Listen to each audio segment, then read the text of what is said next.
उत्तराखंड में मज़ारें बन रही थी, हिमाचल में मज़ारें बन रही थी, और अब तो कुरुक्षेत्र, जहां भगवान कृष्ण ने भगवत गीता का पाठ किया, जहां उन्होंने कृष्ण को गीता का उपदेश दिया, वहां पे भी मज़ार बन रही है। एक तरफ पूरे देश में मज़ारें बनाई जा रही हैं, वहीं दूसरी तरफ मज़ार बनाना और मज़ार पे जाना हराम है, दरगाह बनाना, दरगाह पे जाना हराम है, पक्का कब्रिस्तान बनाना, पक्के कब्रिस्तान पे जाना हराम है। इसीलिए पूरे अरब में एक भी पक्की मज़ार नहीं है, पूरे अरब में एक भी पक्की दरगाह नहीं है, पूरे अरब में एक भी पक्का कब्रिस्तान नहीं है। और क्यों नहीं है?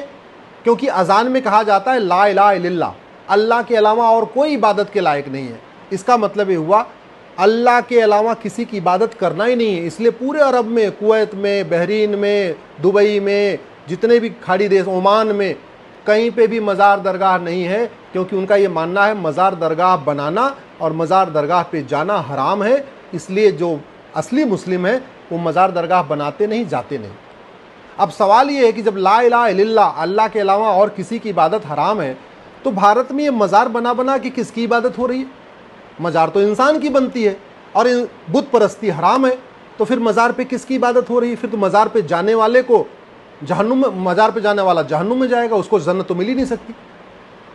बड़े प्लान्ड वे में भारत की ज़मीन पे कब्जा करने के लिए चारों तरफ मज़ार दरगाह बनाई जा रही है, पक्के कब्रिस्तान बनाए जा रहे हैं। वक्फ बोर्ड पहले ही लाखों एकड़ ज़मीन लेके बैठा हुआ है, अभी नई प्लानिंग के साथ जगह जगह मज़ारें बनाई जा रही हैं, दरगाहें बनाई जा रही हैं, पक्का कब्रिस्तान बनाया जा रहा है, जो कि पूरी तरीके से अन इस्लामिक है, अन कुरानिक है और हराम है। इसलिए मैं सरकार से निवेदन करता हूं, तत्काल अवैध निर्माण के खिलाफ कठोर कानून बनाएं। सभी मैं बुद्धिजीवियों से कहता हूं, इस पर सार्वजनिक चर्चा करें कि अगर अजान में जब ये कहा जा रहा है कि अल्लाह के अलावा किसी की इबादत नहीं हो सकती है, तो ये मज़ार में किसकी इबादत हो रही, किसको वहाँ अगरबत्ती दिखाई जा रही, किसको फूल चढ़ाया जा रहा है, किसको प्रसाद चढ़ाया जा रहा है? किसी, भाई हिंदुओं में तो पहले से भी होता रहा है, महापुरुषों की समाधि स्थल होती है, समाधि स्थल पर लोग हिंदू जाते हैं, वहाँ तो कहीं पाप बताया नहीं गया। लेकिन इस्लाम में तो बताया गया कि भाई अल्लाह के अलावा किसी की इबादत करनी नहीं है। इवन इस्लाम में तो माता पिता का भी पैर नहीं छूते, क्योंकि केवल अल्लाह के सामने ही झुकना है, माता पिता के भी सामने नहीं झुकना है।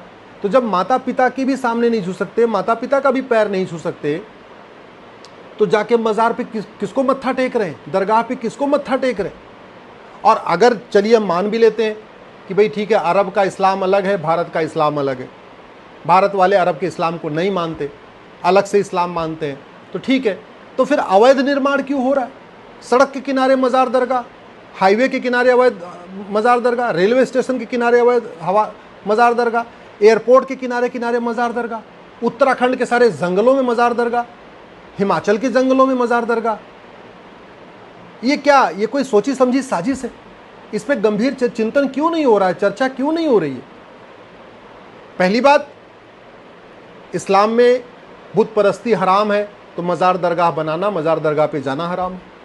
और अगर एक बार मान लिया जाए कि नहीं, भारत के जो मुस्लिम्स हैं, चूँकि ये कन्वर्टेड है, ये अरब के इस मुस्लिम को नहीं मानते, अरब का कल्चर नहीं मानते, भी भारत का, जैसे भारत में लोग मठ मंदिर जाते थे वैसे ही जाते हैं, तो ठीक है भैया जाओ, लेकिन कम से कम अवैध निर्माण तो मत करो। मज़ार दरगाह बाकायदा ज़मीन खरीदो, वहाँ मज़ार दरगाह का निर्माण करो। ये क्या है कि फ्लाईओवर के ऊपर भी अवैध मज़ार दरगाह बन गई, ईंट भट्ठे पे मज़ार दरगाह, रेलवे स्टेशन के प्लेटफॉर्म पे भी मज़ार दरगाह। ये क्यों चल रहा है? ये इसलिए चल रहा है क्योंकि भारत में हमारे अवैध निर्माण के खिलाफ कोई कठोर कानून ही नहीं है। बहुत करते हैं तो क्या करते हैं, बुलडोजर लेके पहुंचेंगे, मज़ार को तोड़ देंगे, दरगाह को तोड़ देंगे। ये दिखावे के लिए होता है। जब तक एक मज़ार तोड़ी जाती है ना भारत में, तब तक पूरे भारत में 100 मज़ार बन चुकी होती है। जब तक एक दरगाह तोड़ी जाती है, तब तक भारत में 100 दरगाह बन चुकी होती है। इससे कोई फ़ायदा नहीं हो रहा है, इससे केवल नाम हो सकता है, थोड़ा जय जयकार हो सकती है, भाई हमने बुलडोजर लगा के मज़ार तोड़ दिया, दरगाह तोड़ दिया। सच्चाई ये है, जब तक एक तोड़ी जाती तब तक 100 बन चुकी होती हैं। अस्थायी समाधान, कठोर कानून, अवैध निर्माण विरोधी कठोर कानून। जब तक अवैध मज़ार बनाने को, अवैध दरगाह बनाने को, सड़क के किनारे अवैध निर्माण करने को, रेलवे स्टेशन के किनारे अवैध निर्माण करने को गंभीर अपराध घोषित नहीं किया जाएगा, 10, 20, 50 लोगों को 10-10 साल सज़ा नहीं होगी, तब तक ये खौफ नहीं पैदा होगा।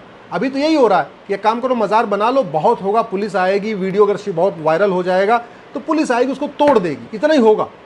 बनाने वाले को सज़ा नहीं हो रही है, बनाने वाले कोई उस पर जुर्माना नहीं लग रहा है। मैं तो कहता हूं कि अवैध निर्माण करने वालों को कम से कम 10 साल सजा होनी चाहिए।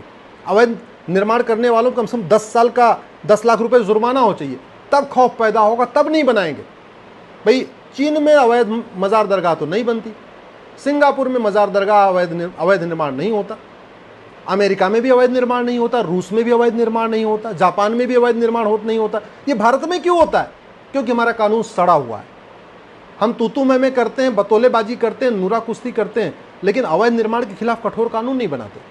हम जिहाद के खिलाफ कठोर कानून नहीं बनाते, मजहबी उन्माद के खिलाफ कठोर कानून नहीं बनाते, धर्मांतरण के खिलाफ कठोर कानून नहीं बनाते, घुसपैठ के खिलाफ कठोर कानून नहीं बनाते, हम ड्रग स्मगलिंग के खिलाफ कठोर कानून नहीं बनाते, ह्यूमन ट्रैफिकिंग के खिलाफ कठोर कानून नहीं बनाते, लैंड जिहाद पे हम कठोर कानून नहीं बनाते, लफ्ज जिहाद पे हम कठोर कानून नहीं बनाते, बस बतौलेबाजी करते हैं। तू मैं आरोप प्रत्यारोप, नूरा कुश्ती, टीवी डिबेट में एक दूसरे से जीत रहे हैं, एक दूसरे को पछाड़ रहे हैं, ये सब कर रहे हैं, लेकिन जमीनी स्तर पे कोई बदलाव नहीं आ रहा है। क्यों? क्योंकि डॉक्टर बदलने से बीमारी ठीक नहीं होती है, दवा बदलना पड़ता है। याद रखिएगा, डॉक्टर लाख अच्छा हो, दवाई घटिया हो तो बीमारी ठीक नहीं होती। ऐसे शासक बहुत अच्छा हो, अगर कानून घटिया होता है, कानून कमज़ोर होता है, तो अराजकता ख़त्म नहीं होती है। कोई भी पत्थरबाजी नहीं रुकती है, न अलगाववाद रुकता है, न नक्सलवाद रुकता है, न माओवाद रुकता है, न कट्टरवाद रुकता है, न जिहाद खत्म होता है, न मजहबी उन्माद खत्म होता है, न धर्मांतरण रुकता है, न घुसपैठ रुकती, कुछ भी नहीं रुकता। और भारत में जो कुछ ये हो रहा है, ये पूरी दुनिया में नहीं हो रहा है। भारत में जो कुछ हो रहा है ये लाइलाज समस्या नहीं है, इसका इलाज है, लेकिन हमारा कानून घटिया है, इसलिए सब कुछ जारी है।